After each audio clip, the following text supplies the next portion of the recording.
Today we're answering the question, why does the universe exist? And the idea here is that it's not what you think. You see, there's a lot of New Age philosophies, occult philosophies, giving a reason for why we are here. And a lot of that has to do with either it being a place to learn, and others having to do with escaping it, and others having to do with, if you're going for a more physicalist interpretation, that there is no reason why, we are just random accidents. So we're going to be taking a look at a lot of different ideas, and of course then examining it through the Neo-Genian lens to see exactly why the universe exists. And it's going to be something that you want to hear because it's both beautiful and wonderful, terrible, and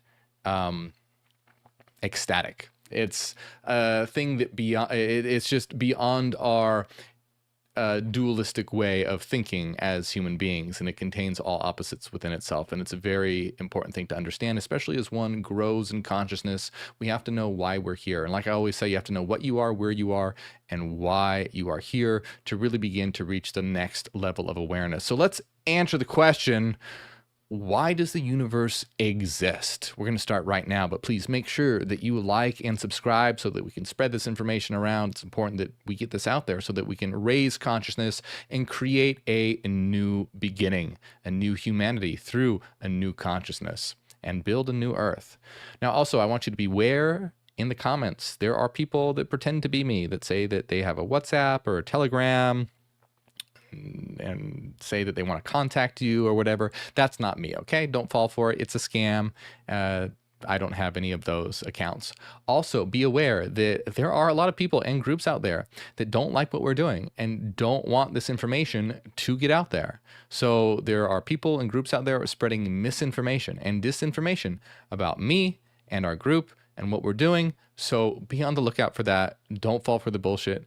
Don't fall for the lies. Use your reason. All right, so let's begin. Why does the universe exist? Like I said, we're going to look at ideas in the esoteric and the occult, and of course, most importantly, through the Neo-Genian lens to realize why the universe exists. And to begin to do this, we're going to take a look at an article that I actually thought was pretty darn good. I'll bring it up here on the screen so that you can see it, on medium.com by Henry Mooley. And so Henry Mooley, I'm going to be reading some excerpts from their article, which I enjoy. I thought it was really good. So if you enjoy the excerpts that we're going to read, make sure you go give them a follow over on medium.com and support them. And okay, so let's just take a look at this because I want to start to really lay out different people's perspectives on this, on why the universe exists, and then we'll answer the question, how we understand it to truly exist and why it's important for you to know, why it's at the heart of everything. I mean, it's one of the most important questions to answer. So Henry says, why do we exist? Do human beings exist just to go to school, look for a job, work, pay bills, and die? Or is there a grander scheme of things? And I really like this because you'll notice that that's exactly what most people do. They get caught up in the rat race and they don't even stop to realize that they exist within an enigma. They don't even realize there is a question, let alone have an answer to that question. They just go about their daily mundane lives and don't realize that they live in an intricate world of complexity. And there is a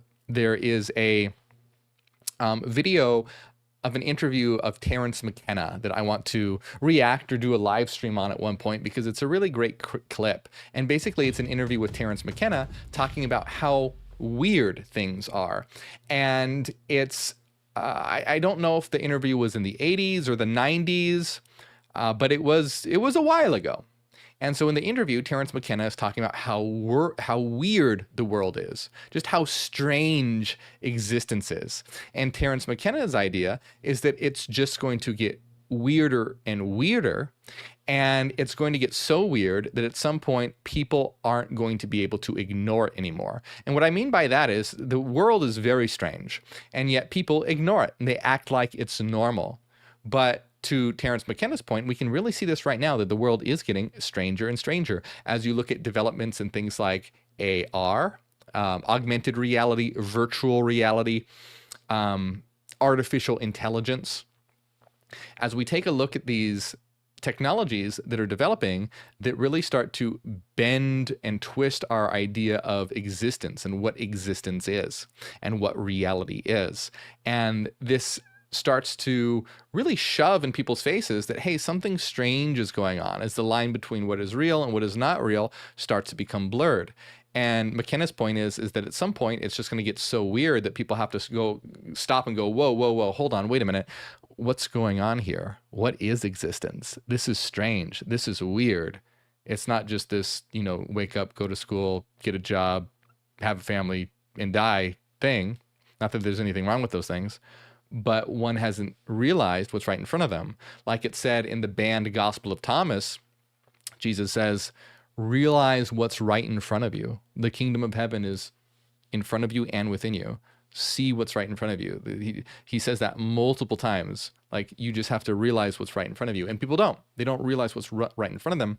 And so the idea here is that things are just going to start to get so strange at such a fast pace, people are going to have to confront the enigma of existence. Oh, by the way, I forgot to mention, we're having a members only video after this called Are We Living in an Alien Simulation, Fact or Fiction, where we talk about that theory and examine that from the lens of logic and reason and the Neo-Genian perspective. So that's the members only video for this week. That's on Patreon or tier 2 or higher on YouTube. But anyway, I really like this opening here. And like I said, I just want to get some other people's perspectives before we really examine and figure out and answer the question, why the universe exists. So he continues here by saying, is the universe a big coincidence, or is there a purpose? Is there a meaning to it all? The search for meaning is most prominent and quite controversial. Every individual who is a seeker of truth will have their own individual perspective on the search or for the meaning of life. Some believe that there is no meaning, and others say that lacking meaning is actually a good thing so that we can attach whatever meaning we want. And so I really, like I said, I really like this. This is a good article. Some believe that there is no meaning. So this is the idea of nihilism. Nihilism is that life is meaningless and purposeless. And this is the stance of most atheistic materialists, those who believe that reality is material and nothing else. So why does the universe exist for them? Well, there is no real why. It just does, and it does so out of a random accident. Reality just, randomly occurred at the moment of the Big Bang due to a quantum fluctuation or some other cause, and we're just all random accidents floating on a rock, an insignificant speck in a meaningless universe. And this is, of course, an absurd position. Terence McKenna, again, said that to believe that is the litmus test for credulity. Basically, if you can believe that, you can believe anything. That it's a more ridiculous idea than believing God created the world. That reality randomly came into existence. Now, so that's the position of nihilism. Friedrich Nietzsche, when Friedrich Nietzsche said God is dead, Nietzsche was actually anticipating the coming of nihilism and this idea of meaninglessness. So when Nietzsche said God is dead, Nietzsche wasn't just talking about like this idea of the Christian God, or not even just not believing in the Christian God, but the idea of spirituality or metaphysics in general being a dead subject and ushering in an era of nihilism and purposelessness. Now, when he says others say that lacking meaning is actually a good thing so that we can attach whatever meaning we want, that is the position of existentialism. So existentialism is an interesting position. I was an existentialist at one point in my life. I was an existentialist right after I left Christianity. So for those who don't know, I grew up in a strict Christian household. I wasn't even taught evolution. I had to teach myself all that when I started to doubt Christianity. And so when I finally stepped away from Christianity, I was an agnostic existentialist, meaning that I didn't know if there was a God or not, but I believed that there probably was not. And that probably the only thing that existed was matter. And existentialist was that life is basically meaningless and purposelessness, but we can give it a meaning. We can create a meaning. And that's essentially what existentialism is, that we inject meaning into existence, into reality, that our that existence precedes, that existence comes before essence. So others say that stories we tell ourselves about the meaning of life are only that, stories, and to assume that we could ever know for sure would be erroneous. I believe that each of these viewpoints is valid in its own right, for every soul is on its own unique path, and by virtue of the complexity of the universe, every perspective of truth is worthy and deserving of exploration. Now, this is an interesting point. Now, I do think that everyone needs to go through what they need to go through to be able to learn and evolve. Like I said, I had some of these viewpoints at some point in my life, and it took dialectical evolution to get to where I am now. But ultimately though, we all do need to get on the same page. Now, that doesn't mean we're not saying we need to force everyone to believe a certain thing, not at all. But we need humanity to get to the same level of consciousness. Because the reason why humanity is a mess right now is because most human beings are simply self-aware. That's why we're trying to get humanity to hyper-awareness. That's why we want to create the new beginning. That's what the Neogenian is all about. And so while everyone is on their own path of learning and growth and exploration, and that's great, at a certain point, we do need to get humanity to the next level of consciousness and the next level of evolution. Why? Because without it, this is why we have all the hatred and division and racism and sexism in the world. So this really comes to a level of awareness rather than just beliefs. Because imagine if you have a group of animals that aren't self-aware, they're just going to be running around on instinct and eating when they want to eat and screwing when they want to screw and fighting when they want to fight. And it's a mess. I mean, animals get along, they travel in packs, but it's still a mess. When humans developed self-awareness, they were able to create nations and governments and states and institutions. And all the technology that we have today is a product of a higher level of awareness, self-awareness. Well, to get humanity to the next level of awareness will usher in an entirely new world. Just like the world changed completely when self-awareness came on the scene, it's an entirely new world. So when people talk about, oh, a new earth, what a new earth isn't like, some people think there's going to be like, some spiritual earth. What a new earth is a completely new earth, but it's an earth that's a product of a leveling up of consciousness. So, for example, imagine that there was no self-awareness. There wouldn't be any cars or technology or nations or institutions or any of that. It would just be wild. So when self-awareness came on the scene, a new earth was created. It's a product of a new consciousness. Now, this is why when we introduce hyper-awareness, a new earth will be created. It's a product of a new consciousness. We'll have a new world, new technologies, new systems of consciousness, new institutions, new ways of doing things that are a product of our new consciousness. This is why we want to create a teleocratic planetary civilization, but a teleocratic planetary civilization cannot be created until we reach a new level of consciousness. That is required. So, when we're able to do that, humanity realizes its interconnectedness. And then all this division and hatred and sexism, etc., melts away. And this is how we're able to create a united planetary civilization. Humanity cannot create a united planetary civilization right now in the level of self-awareness. It cannot do it. It lacks the awareness to be able to do it. Because it's in self-awareness mode and self-awareness sees the other, what is different, as a threat.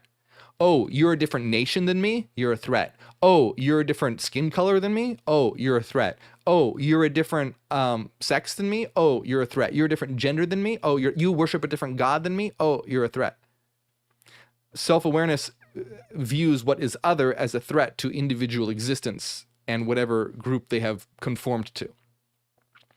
Hyper-awareness does away with all of that because it no longer sees other as threat. It sees other as aspect of the interconnected self.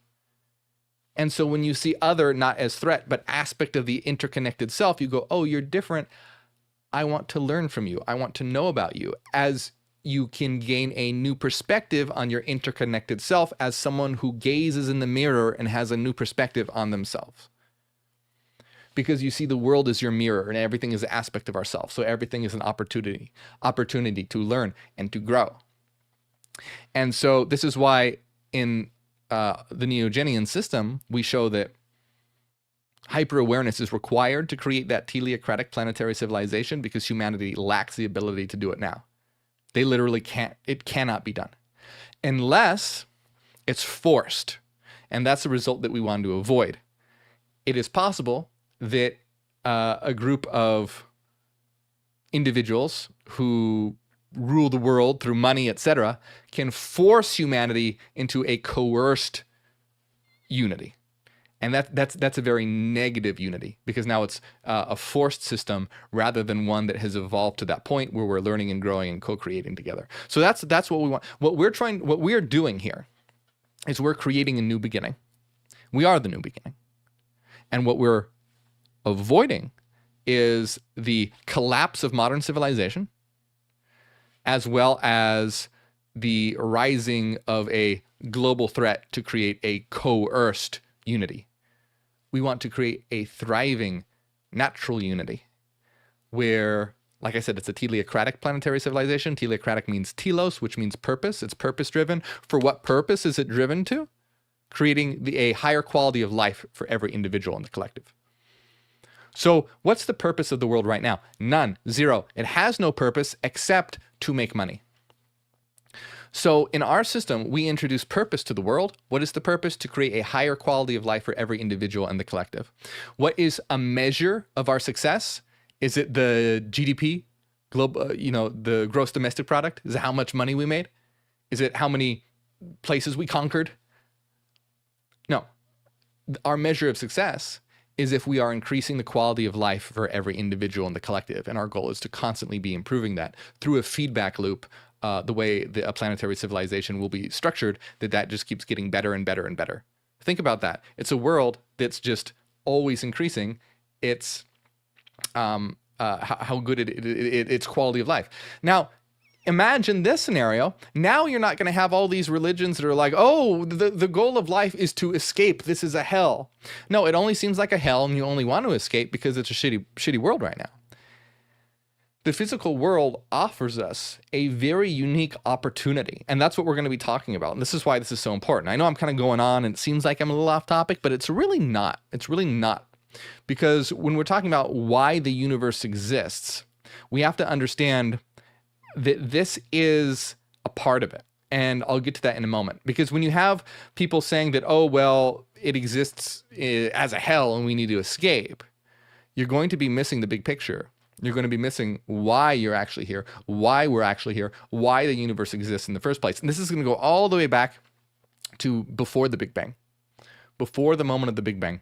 And so let's just continue here before I get too off topic. But, well, it's not off topic, but you know what I mean.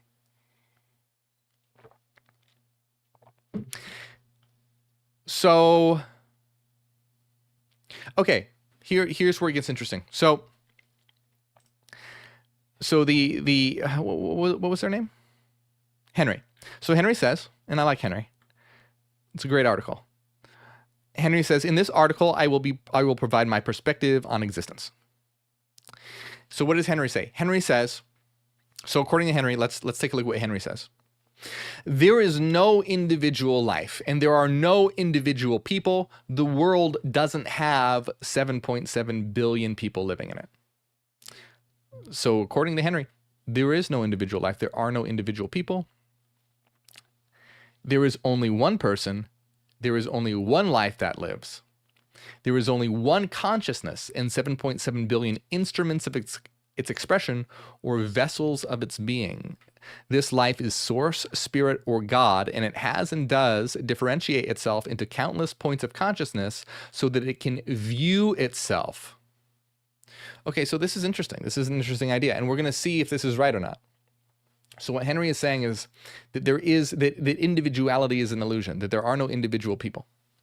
That really there is just one consciousness that has expressed itself into various instruments of its expression. And it has done this so that it can view itself, so that it can look, see, and investigate and explore itself, so that it can gradually, through evolution, figure out exactly what it is. The existence of the universe is a journey of oneself expressing and differentiating itself so that it can experience it itself and know who or what it is, and thereafter expand in its knowledge of self, and not just knowledge, in becoming to or realization of its infinity. And this is great. I want to know, like I said, I really like this article. Now there are some points of contention here. I'm not saying it's exactly right, but this is really, really good. This is great. And this is very similar to Hegelian philosophy. And Hegel's one of my favorite philosophers, so that's great. So what Hegel essentially says, Hegel is notorious for being one of the most difficult philosophers to understand. However, Hegel's philosophy is really, like, the details of it are complex. Yes, absolutely. The details of it are very, very complex. But the overarching theme is fantastic.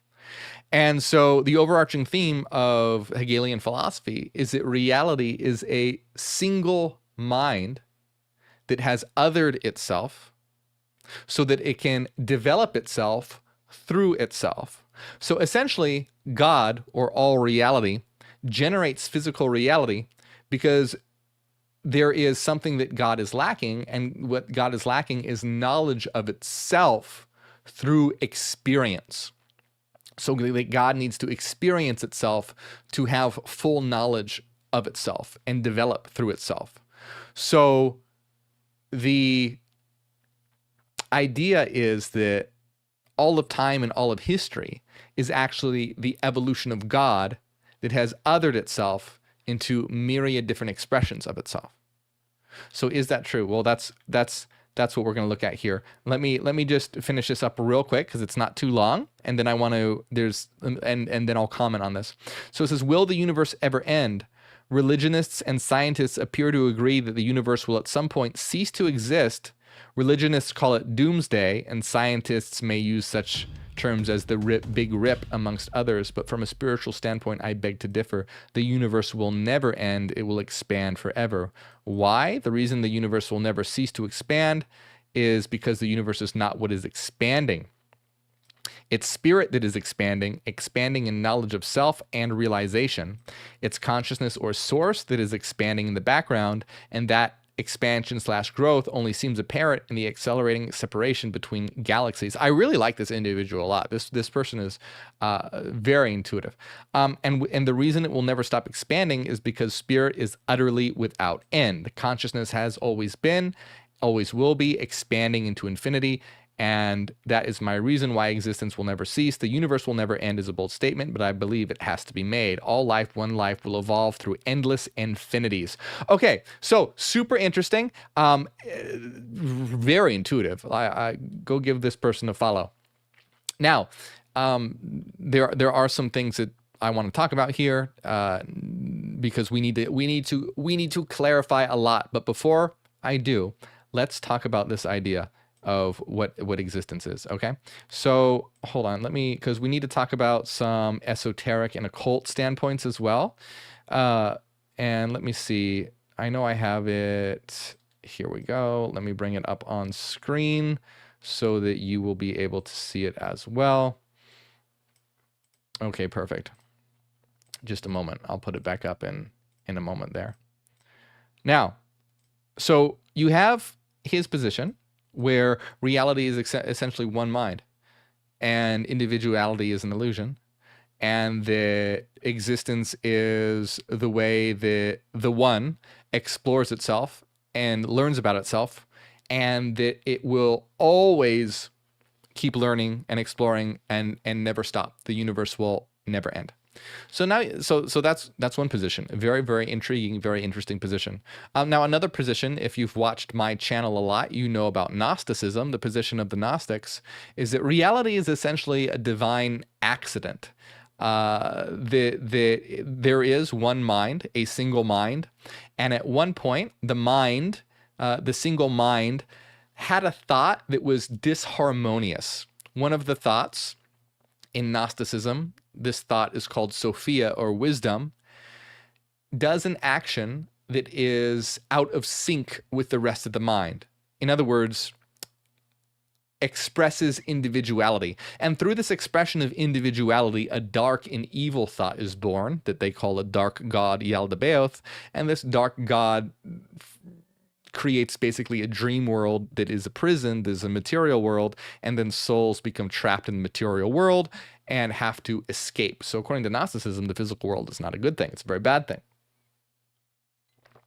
Now, I want to take a look at what the occultist Aleister Crowley had to say about this. Now, Aleister Crowley is an occultist, and he channeled a book called the Book of the Law. And according to Crowley, the Book of the Law is channeled by an entity that contacted him called I Was. Now, whether that is true or not, we don't know. It could be bullshit, or it could be real, or it could be an expression of his unconscious mind. I believe that it's likely an expression of his unconscious mind. Crowley even speculated that it was an expression of his unconscious mind, an expression of his unconscious or his higher self or some aspect of himself. But anyway, there's a section on touching on why the universe divided itself. So here's the idea. Let's take a look. Let's take a look through logic and reason and understand what existence is. So why do we exist? How do we exist? We know that existence exists by virtue of the fact that it is nothingness. So what I mean by that is that we are all, reality is a system of frequencies, a system of frequency patterns. Now, this is expressed mathematically.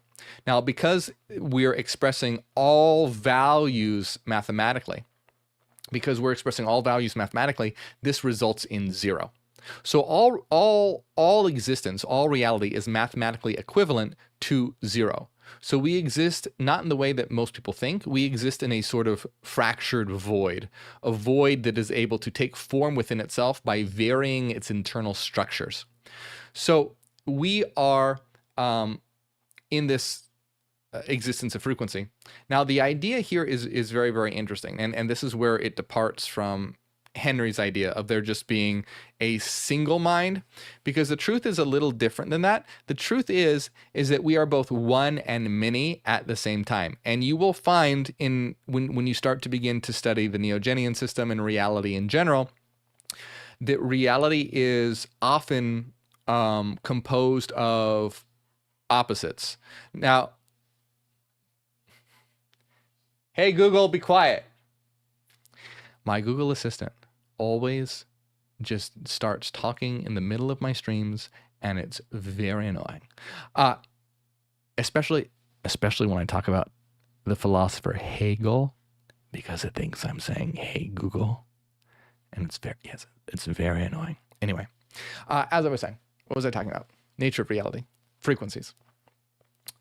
So, oh yes. So when you look at reality, you'll begin to see that it exhibits dualistic behavior in a lot of ways. And I'm not saying that this is a dual reality, but for what I mean by that is reality is both one and many at the same time. And this may seem contradictory, but it's not. So look at the concept of, let's say, a network. A network is something that's one and many at the same time. So let's say that you have a group of computers, like a group of 100 computers, let's say. You have a group of 100 computers, and say those 100 computers are all connected via the internet and the cloud. Well, there's 100 individual computers, but they form one network. So it depends what you're talking about. If you're talking about the individual computers, there's many. If you're talking about the network, there's one. So the network is one thing formed by many things. So existence is a structure of mathematical frequencies. Now, these mathematical frequencies form individual units of mind. People these days would say individual units of consciousness, but technically that's not right. It's units of mind. Consciousness is an aspect of mind because there's also the unconscious. But they form individual units of mind. Now, these individual units of mind we call zetas. Now, zetas are one mind that contain infinite energy that void to zero. So it's a triple concept, one, infinite, zero. That's what a zeta is.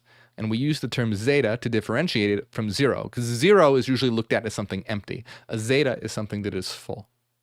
It's full of infinite energy. And so every single one of us is a zeta or a zetic mind. And together we form one network mind.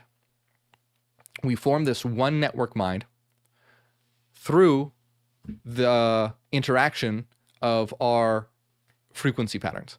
Now, this is where, and I know this is getting a little technical, but if we really want to understand why the universe exists, we have to understand all of these things. So Henry was talking about reality being expressed through individual modes. And it does express itself through individual modes, but it expresses itself not just through individual bodies, but through minds itself. We are all individual eternal minds known as zetas. So reality isn't just one undifferentiated mass, it is eternal minds known as zetas, and then zetas link to bodies. You could say it's the soul, but I like to get away from the idea of the soul to differentiate it from things that are not rigorously defined. We're rigorously defining a zeta as a mathematical mind that is formed by Fourier basis waves, sine and cosine waves that are, that form a complete and consistent set.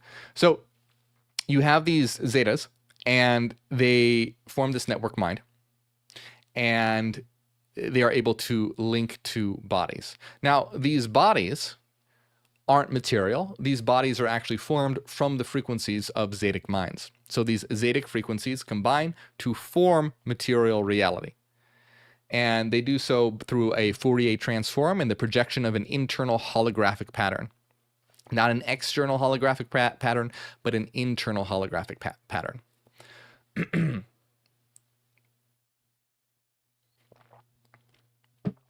And so the answer to it, so here's the idea. The answer to our question, Henry said the universe doesn't end. That's not true. The universe does end. Existence doesn't end.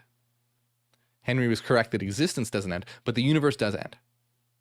And the answer to our question is at the beginning of the universe and the end of the universe. So we have to take a little journey in the middle to be able to explain both. So we are eternal minds, and we are zetas, and we are connecting to bodies to learn, grow, and understand. Henry was absolutely right on that. We are here to learn, grow, and understand each other and ourselves. So as we grow, learn, and understand each other and ourselves, we begin to develop higher and higher forms of consciousness. Now, remember earlier when I was talking about forming a teleocratic planetary civilization, this is where this comes in, because this is an important step. Because we're at the step at the level of right now, humanity is finally beginning to learn, not many, not a lot out there, but humanity is finally beginning to learn what they are. Before, they're just in a simple state of self-awareness where they think that they are a body and that they are separate from the environment, and that's it. Now, humanity is starting to begin to understand that we're connected in a certain sense. Now, of course, we are putting out the information there in a much more detailed way. So the Neo-Genian system, puts it in terms of, meta-rationalism and understanding the frequency patterns that underlie reality, and that we are eternal zetic minds, and how to go about changing reality via will forming, how to actualize ourselves through interstar actualization, how to form new structures of consciousness in the psyche, known as the analog. It's very detailed. Because we're literally creating an entirely new system, a new way of doing things, a new science, a new psychology, a new world, all these elements. So, of course, it's going to be detailed, but humanity is finally starting to realize what it is. So through zetic minds connecting to avatars, and the physical world we call the holos, by the way. So zetic minds connect to avatars and interact in the holos. They begin to learn and understand, begin to realize what they are. And at this level, where we're at right now, humanity is going to begin to reach the level where it begins to understand its interconnectedness. When it begins to understand its interconnectedness, it will realize that we form a network, and therefore we can build a planet that reflects that. So before, we built a planet that reflected self-awareness, which are individual units. Yes, some groups together for survival, but individual units basically competing. Self, self, self. Now we retain self and also integrate other as network. And so we retain self but build a network. So we reflect a planetary civilization that is now cooperative and working together and understands that we're here to learn and grow. And we create a planet that reflects that. And then we start to evolve. And we're continuing to evolve more and more. Look how fast we're developing new technology, right? Like we have virtual reality and AI and all this stuff. Like it's happening very, very fast. Once we begin to reach hyper awareness and start to synchronize and form this network mind, it's going to go even faster, and we're going to be able to develop hyper aware technology. Hyper aware technology is technology built by hyper aware individuals specifically for the purpose of increasing our knowledge and understanding of existence and consciousness. So instead of developing smartphone apps to, I don't know, all the bullshit, just pure entertainment, right? Right now it's just pure entertainment. Nothing wrong with entertainment. Entertainment's great. We need entertainment, but we'll also be able to develop. Now, with that in mind, right now, why do people develop technology? To make money. That's basically, it's to make money and sell product. Our goal is increase quality of life of every individual and the collective. So technology will reflect that. But with the hyper-aware aspect of understanding what we are, and long story short, we'll be able to develop technologies of consciousness. We'll be able to increase our interconnectivity through that. And we'll also be able to develop the ability to tune. So what is tuning? Tuning is being able to tune into different domains or different dimensions, because this domain, the holos, is not the only one. There's many more. So you have the ability to tune right now. You just have a binary tuning function. So your binary tuning function allows you to tune into different dimensions, but there's only two dimensions, or really domains, that you can tune into. The one that you're tuned into right now, and when you go to sleep and dream, you tune into your own personal domain. People talk about alternate dimensions. Every single one of us carries an alternate dimension within themselves. It's your dream world. When you go to sleep and dream, you're literally tuning into a different dimension. Really domain, to be specific. You're tuning into a different domain. So right now, it's kind of like human beings have the ability to switch between two TV channels. The channel of this reality, the holos, and their own personal channel, their own dream world. When we develop the ability to tune, we will be able to develop other channels to tune into. And we can get glimpses of this already. Some human beings have experienced in highly, deep meditative states, getting glimpses of other domains. In psychedelic states, LSD, shrooms, DMT gives glimpses of these domains, frequency domains. This is why patterns can be seen as well, because when one tunes, there's different aspects to existence as well. So remember, every time I talk about psychedelics, remember, don't do anything dangerous, don't do anything illegal, and never feel pressured. You don't have to do these things. But not only can you tune into domains that exist in the way that we understand them, but there are frequency domains, and these are domains that are much different from the domains that we experience here. So these are domains of pure pattern. So underlying this reality is a domain of pure pattern, and this pattern is an interference pattern that gets projected as the space-time universe that we experience right now. Anyway, long story short, that's neither here nor there. That's a topic for another time. I'm just giving you, showing you the trajectory here. Humanity starts to evolve, right? We've created a planetary civilization. We're creating hyper-aware technology. We're evolving. We're synchronizing. All these innovations, all these things. Okay, so we're going to get to a point, because think about showing someone 2,000 years ago an iPhone. It would blow their mind. It would be like the most insane magic that they could ever fathom.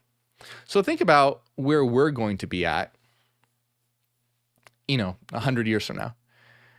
At the rate that we're developing, if humanity continues on that path, it will be things that seem like magic to us now. But what it's going to be is developments in consciousness, where we've understood the frequency aspect of existence and our interconnectivity, and are starting to form networks. So we're evolving and evolving. We start to understand how reality works. We understand the frequency domain. We understand how different domains work. We understand how we work. We understand that we're Zedic minds. We understand that we're a network. We begin synchronizing together. We become more in sync. Eventually, we will no longer require physical bodies anymore. We'll no longer require avatars, and we will have formed a network mind. As a network mind, we will be able to establish our own CFD, which is a collective frequency domain. In other words, we will be able to create our own universe. Not a universe that exists anywhere here, but literally a different domain. It will be like we're setting up our own channel on the TV. That's what it's like. Now, there is a lot to talk about there, because then you get into other group minds and interdimensional interactions, et cetera, et cetera. But the reason why I'm telling you this is just showing you a trajectory of evolution. Now, I'm not going to get into the details of what happens there yet, but I want you to see that things are getting better or more and more evolved as we progress in our conscious evolution, and we become more in sync in our understanding of ourselves and our understanding of reality. Eventually, there will become a point at the very end of time. At the very end of time, we will have reached a degree of our evolution and consciousness. And remember, this is after a very long time, many experiences, many interactions, lots of occurrences. But eventually, we will reach a point where the entire universe and all minds in the universe have gone through so many things together and have become so in sync that it is as though we are one mind. We will have developed to such a degree, it will be as though we are one mind. Now, we have gone through all of this together, and it will be as though we are one mind. We exist in a perfect state of perfect identity.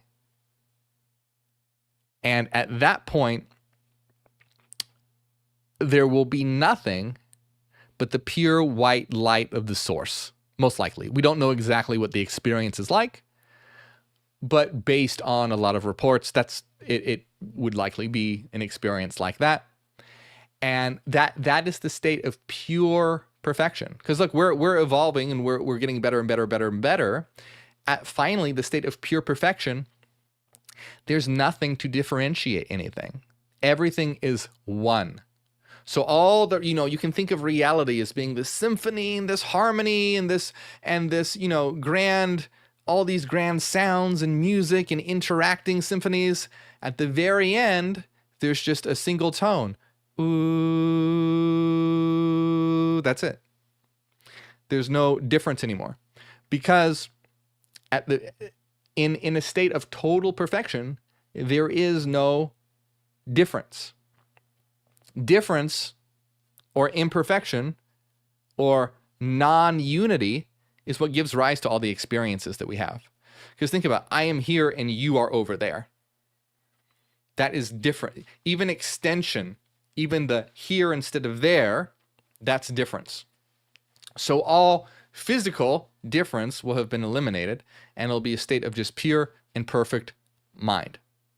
Now, that state will be perfect and wonderful and beautiful.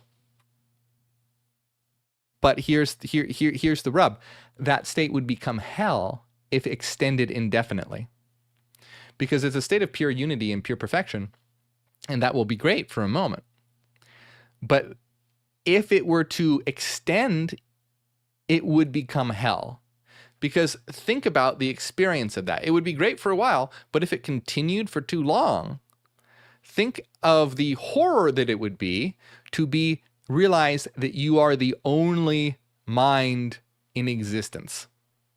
That there is nothing but you. And that's it, just you. That's a very horrifying thing. So, fortunately, reality has the ability to explore itself again. And so what happens is, this is the moment of the Big Bang, where you had a point of perfect and total unity and perfection, where there was no distance, no separation, and it then shattered itself into the experience of multiplicity. And of course, what goes with this is a memory wipe as well, a mind wipe. Because if you didn't have a memory wipe, there would be no point in doing it because you would still remember that you were one.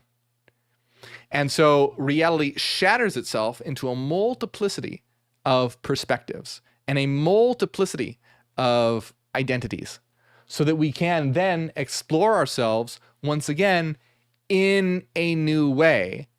So in that point, Henry was right that existence continues forever. But the physical universe doesn't continue forever. The physical universe starts at the Big Bang, and then when everything becomes perfect, goes back to unity. Then Big Bang again, then back to unity, Big Bang again, and back to unity.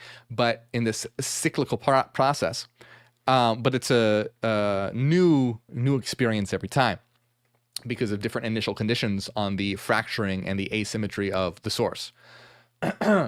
Now, here's the thing. Now, this is what I'm talking about, where this is really beyond a state of, because if you think about that pure state, you could think of it as perfection and heaven and beautiful, or you could think of it as terrible and hellish and isolating.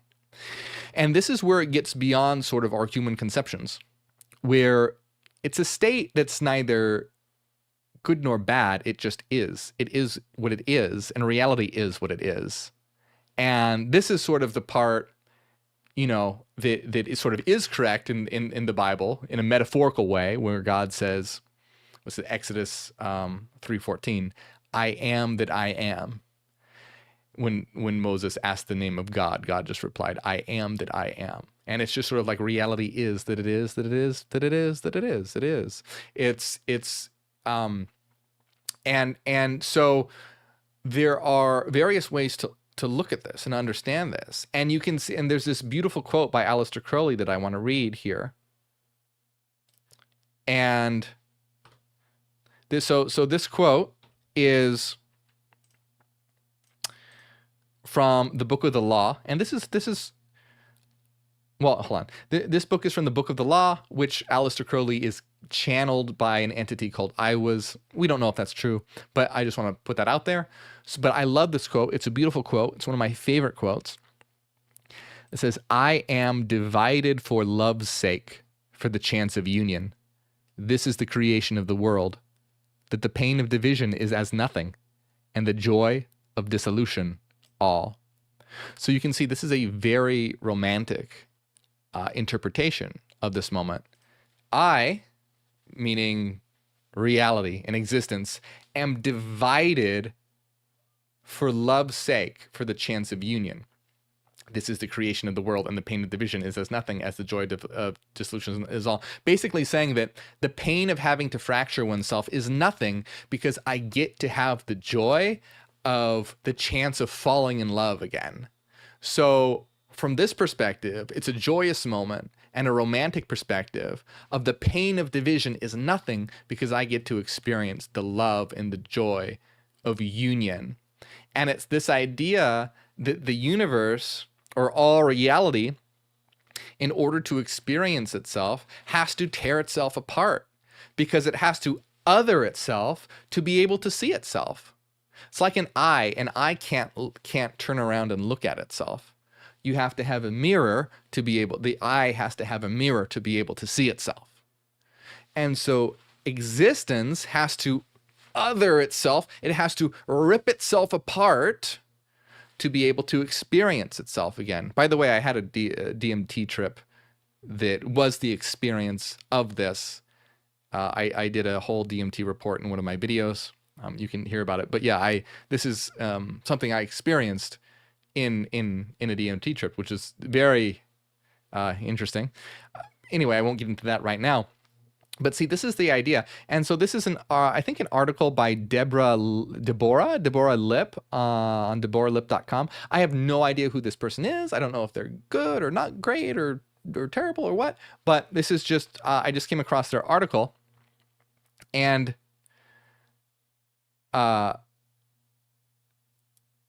and they're sort of explaining their interpretation of Crowley's comment, which they say, here is my theory. Prior to creation, we have an undifferentiated mass of matter and energy.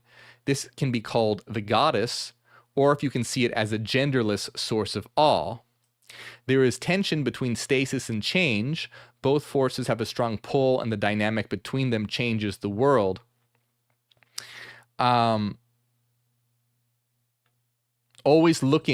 Anyway, from undifferentiated oneness, we have our Big Bang. For love's sake, because it is the God's desire to gaze upon the goddess that causes him to separate from her. This is creation of the world.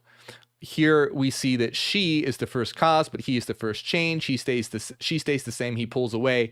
Change and desire, these are his. Anyway, it's a really interesting metaphorical way to put it, where you're putting it in terms of love. And the way that Deborah is saying is that it was God's desire to gaze, to look upon the goddess that caused him to separate from her. And this is the creation from the world. So in other words, when God and the goddess were united, God could not look upon the goddess because, it's like an eye. When they're one, when they're unified, that you cannot see the other. So in God's desire to gaze upon the goddess, he had to separate from her to be able to see her.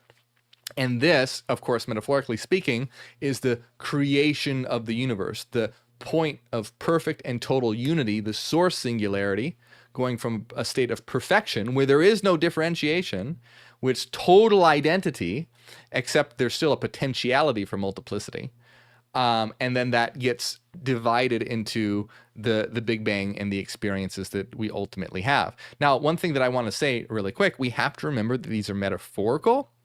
We don't want to think in terms of like gender. We don't. It's very, very dangerous to do that. We don't want to think in terms of like, oh yes, God and the goddess, and we don't want to take that literally. And the reason why it's dangerous to take that literally is because then it becomes just another Adam and Eve story. Adam and Eve, that's not a story that should be taken literally, but people do take it literally, and guess what happens? Then you have people that oppress others for their gender or their sexuality because they go, oh, well, the Bible says it was Adam and Eve, not Adam and Steve, and then so they use that story that they have taken to be true as a reason to oppress others. We don't want that to happen again. This is a problem in a lot of New Age and stuff. It's becoming like another religion. We don't want it to be like, oh, well, at the beginning of the universe, God separated from the goddess. So, that's why we have to remember that these are stories. What ultimately happens is simply energy, simply frequency arranging itself into other patterns. These frequencies are genderless, and to project our human stories on top of these models can be really enriching in a poetic way, because I think it's beautiful to talk about, I am divided for love's sake, for the chance of union. Like, that's beautiful. Thinking of reality as being this romance of the one finding its perfect lover. It's beautiful, and it's brilliant. I love it, but it's not something that should be taken literally. And so you can see that this is something that can be interpreted in many different ways. It can be interpreted in a horrible way. It can be interpreted in a beautiful way. It can be interpreted in an exciting way. It can be interpreted in a romantic way. You can interpret it as this beautiful journey that we're all going on together. You can interpret it as God going insane and losing its mind and throwing itself into a dream world where it forgot what it was. You can interpret it as a romance where the universe is finding its beauty within itself again. You can interpret it as learning and growth and understanding. There's so many ways that you can interpret it, and it's ultimately neither good nor bad. It just is. That's what it is. That's what existence is. This is how it operates, and it's not because of any random, and not because it's random, because it's the only way that reality can operate. This isn't just like some random idea. It's when you study the nature of existence, you see that there is literally only one way that reality can be. To the best of our knowledge, there's only a single way that it can be, and this has to do with understanding its mathematical structure and the frequency patterns that it exhibits, and understanding exactly how that pattern operates. So So to answer the question, right, why was the universe created? The universe was created as a way for us to experience ourselves in diversity.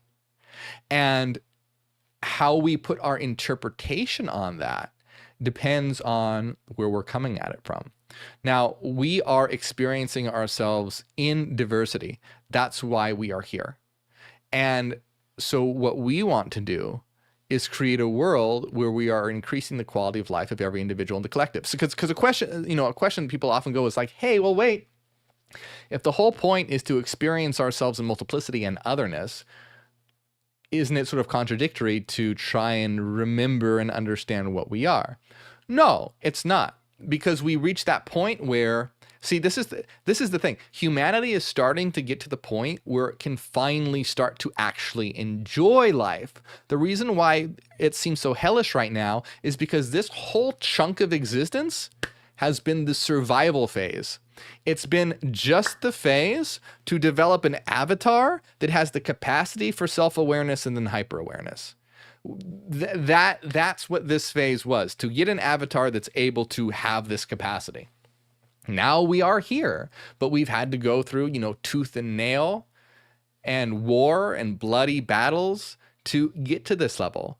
But now humanity has to realize that we're beyond that and understand its interconnectedness. Because once we understand that interconnectedness, then we get the best of both worlds, where we realize that we are what we call the absolute, by the way, which is a network mind experiencing itself through individual nodes, Zedic minds that are all interconnected and going through this experience together. That's what you are. So in the Neogenian system, I'm a Zeta, you're a Zeta, we're all Zetas here. This is not, and this is a world as a product of our frequencies. The interference pattern that results from our frequencies, the Fourier basis waves, and the projection of those waves.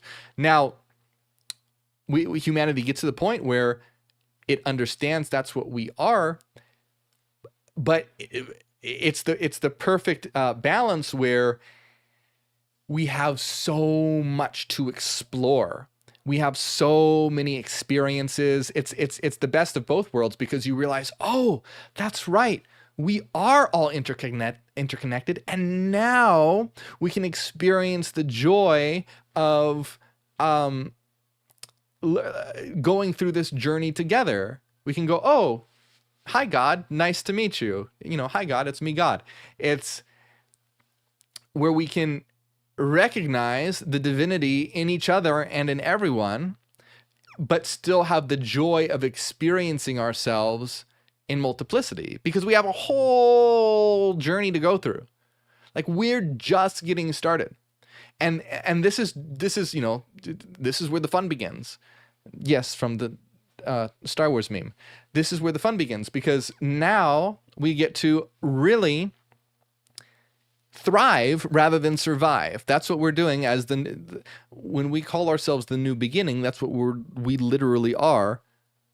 The end of the survival phase and the beginning of the phase of thriving, where we go, oh, hey, that's right. We're all an interconnected network. We're all an interconnected unity, and we're here to explore, learn, and grow together.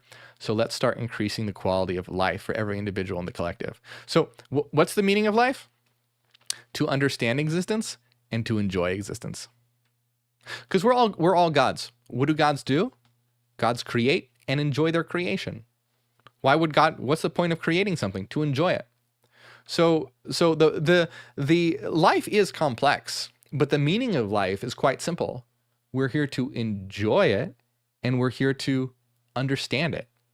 Because the more we understand it, the more experiences that we can create to increase our enjoyment of it. So we create that beautiful feedback loop of, oh, I'm understanding more about reality. We have now all these new aspects to explore. We have all these new amazing experiences to explore. Because think about it. We've all been going through incarnation after incarnation. And by the way, I prefer localization and relocalization. That's how we refer to it in the Neogenian. But we're going through relocalization after relocalization in all these different avatars. So imagine your journey as an animal. Well, you can have some beautiful experiences with an animal. As an animal, you can have fun. You can have emotion, and you can even have interactions with other animals and have a family. But when you gain self-awareness, your ability to have a more in-depth and a higher dimensional experience, dimensional in terms of consciousness at that point. I'm being a little more metaphorical when I'm saying dimension in this capacity. But now, like, let's say you have as a human being and you have a partner. Oh, there's so many more experiences that you can have. You can build like a relationship and get to know someone and understand their mind, and you're able to have a plethora of more in-depth experiences as a human than you are as an animal. And then as you become hyper aware, when you're hyper aware, we're going to be able to have so many more experiences that we're able to than just as human, or rather self-aware humans. We'll be able to explore much more interconnected relationships that have so much more depth, and not just relationships, but in every aspect of reality, it will have a new depth. And we'll just keep going higher and higher and higher, having new developments in our understanding of existence and each other and technology and consciousness and everything. And then so, think of a world where we're not arguing about, people's rights anymore. We're not arguing about, all these wars and bloodshed, or who should have rights or who shouldn't, or who should be allowed to be alive or who shouldn't be allowed to be alive, or if people should have access to healthcare or not. No, all that bullshit, like, that'll be obvious. Yeah, no, like, come on. That's just, humanity needs to, it's had thousands of years to realize the very basics of existence. And so all of that won't be anything argued about anymore. Should people have access to healthcare? Yeah. Should people have access to education? Yeah. Should people have access to housing? Yeah. Yes. Should we all have, equal rights and promote equity? Yes. And so in a world like this, debates and arguments, etc., won't be about who should have rights or who shouldn't, or who we should go to war with or who we shouldn't. It'll be a debates on, like, what thing is better to do. Like, oh, should we go with option A or option B? They're both great. Which one's better? Which new technology, which new state of consciousness, with what new, exploratory thing, what new system should we, it won't be this bloody clash of see, humanity gets stuck in this mode of thinking that reality has to be horrible, that it has to be terrible, that it has to be this awful experience. And it's only when we go to heaven or reach nirvana or whatever that we'll be happy. No, we can have a beautiful experience right here and right now, where we're tuning existence so to increase the quality of life for every individual and the collective. And that way, when we are having debates about things, it'll be debates about what's the best thing that we can do, what's the most thrilling thing that we can do, and this is where we realize that reality can be much more like a game. It can be much more fun. It can be much more exciting. And that doesn't mean there won't be challenges. There's always going to be challenges. But when you realize that it's a game, challenges are fun. They can be enjoyed. And in fact, it's the challenges that make a game fun. If you played a game and it had no challenges, that would be a really boring game. But the problem is, reality right now isn't like a game. It's like a fight for survival. But it can be like a game. And it can be fun. It can be enjoyable. And ultimately, when we, and this is why this is important, and why I talk about the things that I do on my channel, is to get this information across. Because these are catalysts to get sparks in people's minds, to get them thinking in a way where they start to question their existence and look for answers, and hopefully look within and realize that the answers are in themselves, and that when they raise their self, when they raise in consciousness, and we all raise in consciousness, we'll be able to make that reality happen. So I hope you enjoyed this video. I have a lot more on my channel. Go check them out. There are so many more. We are going to have a members only video where we're talking about, is this reality an alien simulation? Are we living in an alien simulation? Because some people think that aliens will get to a certain advanced level where they are able to create simulated realities and that we exist in those simulated realities. So that's what we're going to talk about in the members only stream. If you'd like to be a part of that, you can just support my work on Patreon or tier 2 on or higher on YouTube to get access to that and all our members only videos. And I just want to say, hey, remember, never feel obligated or pressured to support monetarily. You don't have to, and I never want anyone to feel pressured or anything. Only do so if you can afford it and you feel happy about doing it and it's something you want to do. Don't feel pressured, because there's plenty of free ways you can support, like liking my videos, subscribing, and sharing. But I do want to give a shout out for those who do, especially Renaissance Fairy, Cassidy, Angela, DB, Enki, Nusalina, Paul Rogers III, Eric Fire, Sam Raza, and everyone else. Thank you very much.